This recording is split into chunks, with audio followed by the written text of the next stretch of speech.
Welcome back, everyone. It's a new day and it's a new video for you guys. In this video, we're gonna go over some food and coffee in Portugal, and you get to see some of my reactions and some pretty interesting stories with the food, I have to say. But we're just gonna jump right into it. We're gonna start off at a bakery that I used to go to like every day, pretty much, and try a latte.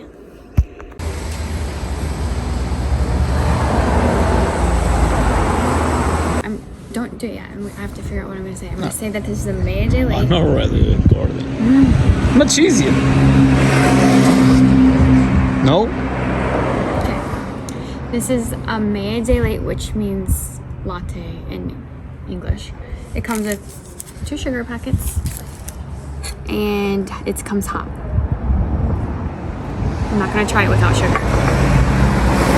What's up?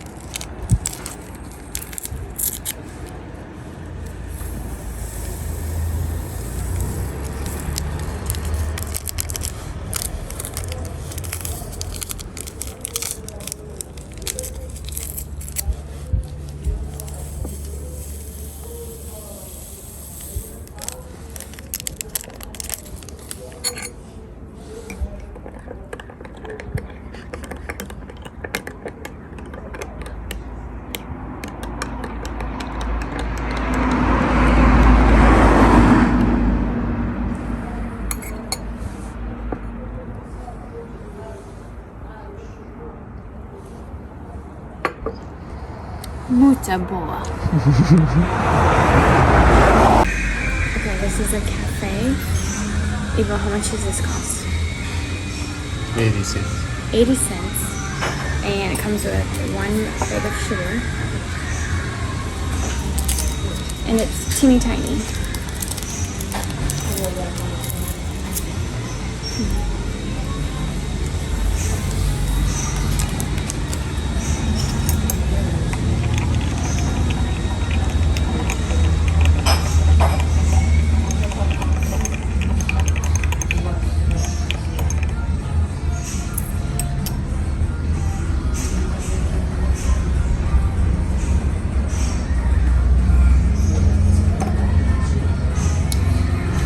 Not my favorite, but cheers. Strong. Okay. Why? Because you want to throw up. I want to trade you. Nope. Please. Nope. Okay, I need to explain something before we move on to the next one that we try. In this last video, you saw me try a little cafe, which is like an espresso shot in the US. And it's extremely, extremely strong to the point where it gives me heartburn for 3 days. Like heartburn constantly, like so bad for 3 days. And then on top of that, I don't know if it's a coincidence. A coincidence? I think I said that right. But I also got super sick after drinking this. Like all of a sudden my throat started to hurt and I thought it was just the heartburn. But the heartburn made my throat hurt even worse. And I got sick and I'm still not over it, like completely. I developed a cough. I needed cough medicine, cough drops.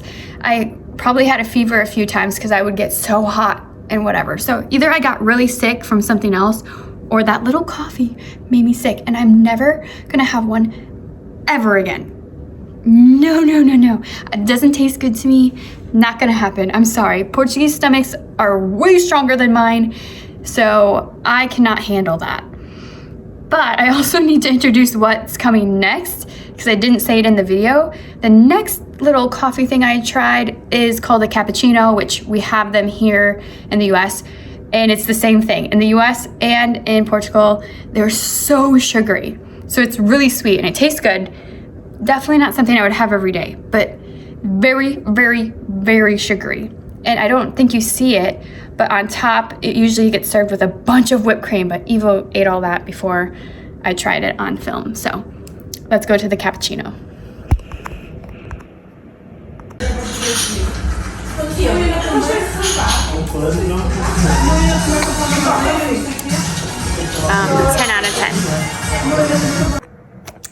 Okay, hi again. I don't have a lot of video of these next foods that I'm gonna show you. I have pictures, so I'm gonna put some pictures up on the screen of what I'm talking about. But the first one we're gonna talk about is this restaurant. Please don't ask me to say it. It's not that I don't want to say it. I would love to speak Portuguese and be able to say it, but I know if I try, you guys are gonna just butcher me. Like, I can't do it very well. And so here's the restaurant. And then here's what we had at the restaurant. And it was really good. It was a lot of food. I can't remember the price of it, but it was seafood pasta. And then for our appetizer, we had Presunto and cheese. Both really good. Highly recommend. You probably could have at least maybe 3 or 4 people eat the pasta, depending on who it is and how hungry they are. But we brought it home because we didn't finish it. We brought it home and I had it for 2 other meals, so definitely 4 people could eat there. And I would highly recommend this restaurant. I thought it was really great. It's in, oh gosh, I'm gonna try to say this name, Oliveira das Meias. I don't know if I said that very well, but again, I really liked the restaurant and the food was good. You know, it's kind of a fun little experience. And Presunto became one of my favorite foods ever. Okay, so another one to prove that I love Presunto. They have this plate in Portugal where it's Presunto with olives on top and cheese on top of fries and egg.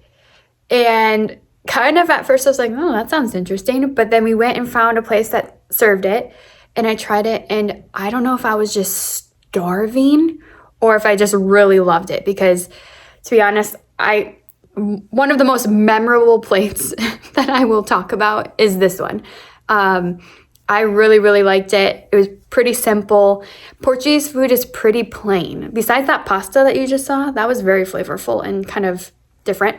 But Portuguese food normally is pretty, like, I wouldn't say it's not seasoned, but compared to how Americans eat, like, we put sauce on everything, we put seasonings on everything, we make it try to, like, a certain food taste like a different food. They don't do that there. They make it taste like what it is.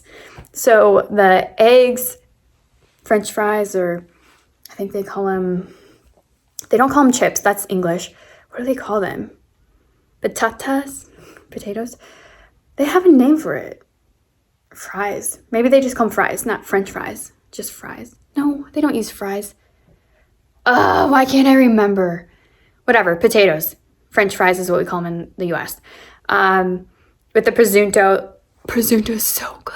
So good. I've had some here in the US and it just did not compare to Portuguese Presunto. It's so good.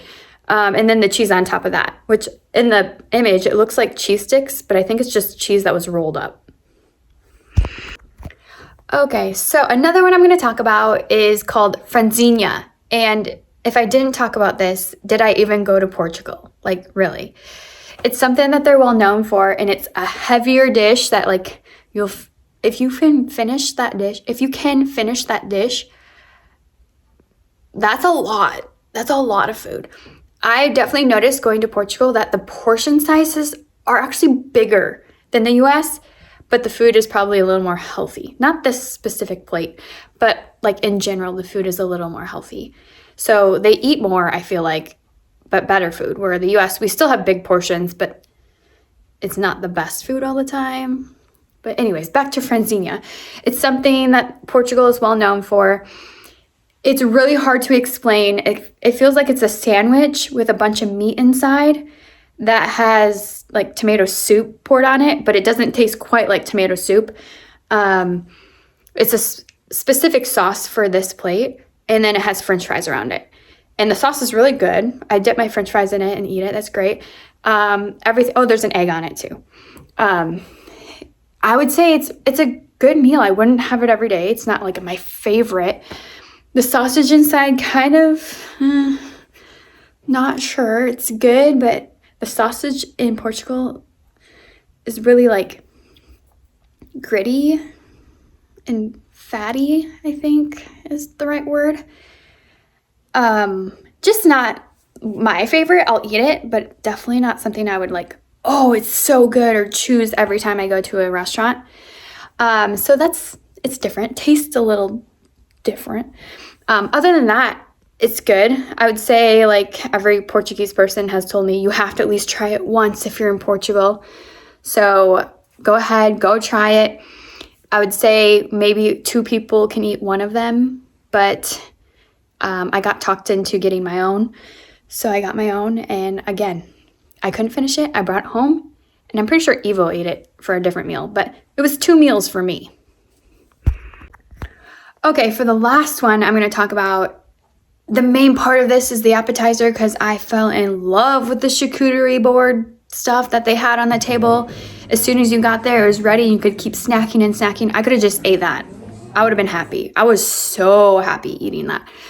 You can see the spread in this video and this picture of what we had, and it was just so good. The different kinds of cheese and meat and dips and all that, or pate. It's not dip, it's called pate.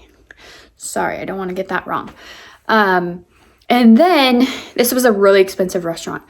And then they brought out what like Evo and his friend Marco ordered, was all the meat. I'm not a meat person. I could live my life without it, but I eat it. I'm not vegetarian or vegan or anything, but they ordered a ton of it, and I didn't really know what they ordered because, again, I don't know Portuguese. They speak Portuguese. They order everything in Portuguese. So most of the time I was there, I had no idea what was going on, no idea where we were going, no idea what we were doing. It was kind of scary, but anyways, back to this meal. They ordered it, and I had no idea. I thought it was just like steak, like cow, beef. And they got some, what we call here in the US, on a kebab, which is the metal or wood thing that goes through all the meat so you can cook it. They got a few different kinds, and I was like, oh, maybe they're different flavors. Like, me being dumb, didn't really ask what it was, but Eva was so excited to have me try a specific one, and I was like, okay, sure.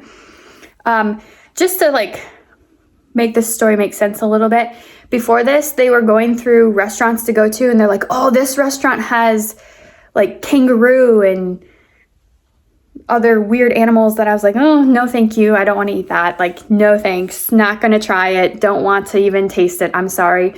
Not going to do that. Just feels wrong to me. And so they're like, okay. And they laughed it off. And then we went to this place, and Eva was really excited to have me try this specific piece of meat. And I was just like, oh, it must be like his favorite one, or like it must be really good. So he put it on my plate, and he's like, try just a little piece. And I'm like, okay, maybe it's spicy. So I take the tiny little piece off of this, put it in my mouth, and I'm like, oh, it's okay. It tastes like meat. Like, doesn't really taste anything special. And I'm not a huge fan of meat, so like I was like, yeah, it's okay. He's like, it's zebra. And I'm pretty sure, like, I looked at him like I was about to murder him. I couldn't believe that he tricked me into tasting zebra. Like, I got done telling him that I didn't want to do that before, like hours before. And then he tricked me into doing it, and I was like, you're joking. You're joking, you're joking, you're joking, you're joking, right? And he's like, no, it's fine. It's not a big deal. To say that I was mad is a nice way of putting it. So I just sat there and didn't eat anything for the rest of the time because, again, I don't really like meat. I was kind of full from the appetizer, which was amazing. So I didn't eat anything for the rest of the time. And if I have advice for any other guy out there that has a girlfriend who doesn't really like meat and then also says, oh, I don't want to eat anything crazy like a zebra or kangaroo or turtle or whatever animal it is. I don't want to. Don't trick her into doing it. Just don't. It's not going to lead to anything good. So, anyways, highly recommend that restaurant because of the spread of the appetizer, the charcuterie. Yum. The meat, the boys thought it was great. Not a fan for me. And it was super expensive. I don't even remember the name of that restaurant. But anyways, I'm done with this story. Moving on. Let's go. Okay, just one quick one before we end this video And it's kind of like a little fun fact that I didn't know until I first went to Portugal. And here is some sugared popcorn. And we have sugared popcorn in the US, and we also have kettle corn, which is sugar and salt popcorn. But our like main popcorn is usually buttery and salty. But in Portugal, in the movie theaters, it's lightly sugared popcorn. No salt, and I'm pretty sure no butter on it at all. Just lightly sugared. And that's their normal. That's like when they go to the movie theaters, that's their traditional popcorn, or when they make it at home, I'm pretty sure it's lightly sugared popcorn. Super weird, because like I didn't even know that was a thing. Like for people like in Portugal to just assume that all popcorn is just light, has a little bit of sugar on it. Like in the US, the traditional popcorn that you go to the movies is like buttered popcorn with salt, or just like extra buttery popcorn. Not healthy, but either sugared popcorn. But I just thought that was so interesting. So we tried this multicolored popcorn that we got at a park, and we paid $5 for this bag, and Evo says that's really expensive. It's usually way cheaper than that. But that's about right for the US, is like for this kind of bag of popcorn, of any kind of popcorn, it's usually like $5. So yeah, hope you guys enjoyed this video. And if you want to see more about traveling in Portugal or traveling in the US or Minnesota compared to Portugal, I've made quite a few videos on it already, and you can go to my channel and check them out.